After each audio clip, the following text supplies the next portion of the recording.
If you want to just see the Motown 25 special or the Thriller video, all that's living on YouTube, and you can see actual Michael Jackson do it, and it's still impressive. Welcome to Review Mean, the channel where we simplify your movie decisions.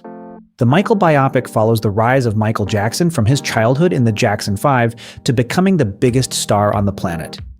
Instead of covering his entire life, the film zeroes in on his relationship with his father, Joseph Jackson, showing how that intense and often abusive dynamic shaped both the artist and the person, while mixing in recreations of his most iconic musical moments.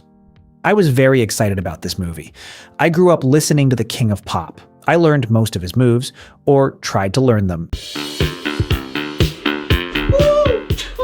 I'm hoping to have a good time, but first let's find out what critics said about it and find an overall score.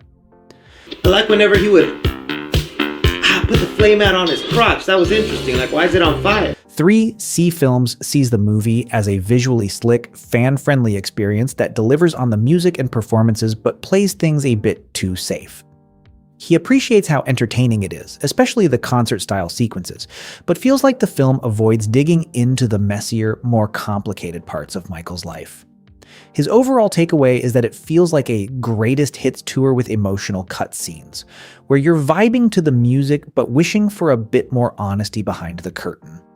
It's the kind of movie that keeps things polished when maybe it should have let things get a little uncomfortable.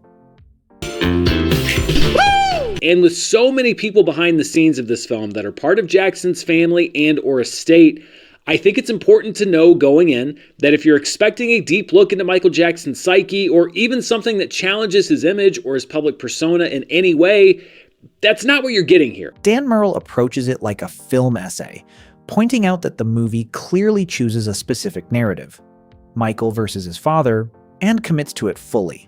He respects that focus and thinks it gives the film a defined emotional core, but also notes that it leaves the story feeling incomplete, almost like stopping a biography halfway through. He'd probably argue that while the structure works on paper, it creates a weird sense of, that's it, by the end. It's a well-crafted film that knows what it wants to say. It just might not be saying enough. Breakfast All Day are more critical, focusing on how the film sanitizes Michael's story and sidesteps the more uncomfortable controversies. This movie, even by biopic standards, has nothing to say about its subject except, wasn't he great? And that's just not dramatically interesting. While they acknowledge strong performances, especially the commanding presence of Coleman Domingo as Joseph, they feel the movie ends up being a bit too glossy and controlled. Their vibe is very much, this looks great, sounds great, but feels like it's carefully dodging the hard questions. In the end, they were quite frustrated with the movie. Sean Chandler is easily the most positive, coming in with genuine enthusiasm and a strong emotional connection to the film. My immediate reaction was, did we watch the same movie? He loves the father-son storyline and how it humanizes Michael, turning a global icon into someone relatable. He also praises Jafar Jackson for pulling off the near impossible, capturing Michael's essence without feeling like a Vegas impersonator. For him, it's a crowd pleaser that absolutely works. Jeremy Jahns lands somewhere in the middle, calling it solid but frustratingly basic. He really likes the performances and says Jafar gradually stops feeling like an impersonator and just becomes Michael. But his main issue is that the film feels like Biopic 101 for someone who was anything but basic. He compares it to getting a 2-page summary of One Piece. One Piece has over 1,155 episodes. What? He also points out it feels like half a movie, like it's setting up a sequel that hasn't been confirmed yet.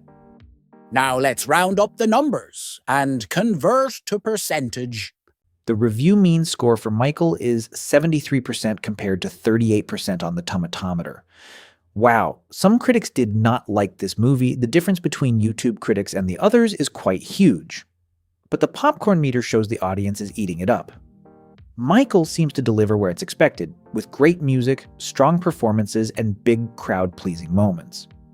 It divides critics on how much of the story it leaves untold, but does just enough to be appreciated by fans and YouTube critics. I guess this means I'll see you at the cinema. There you have it, folks. But what about you? Did our score match your vibe? Let me know in the comments. And hey, if this helped you make a more informed decision, or gave you one less thing to Google today, give a big thank you to the amazing reviewers we featured. The links to their reviews are in the description below. Support their work, and of course smash that subscribe button for Review Mean. Like, comment, share, and I'll catch you in the next video.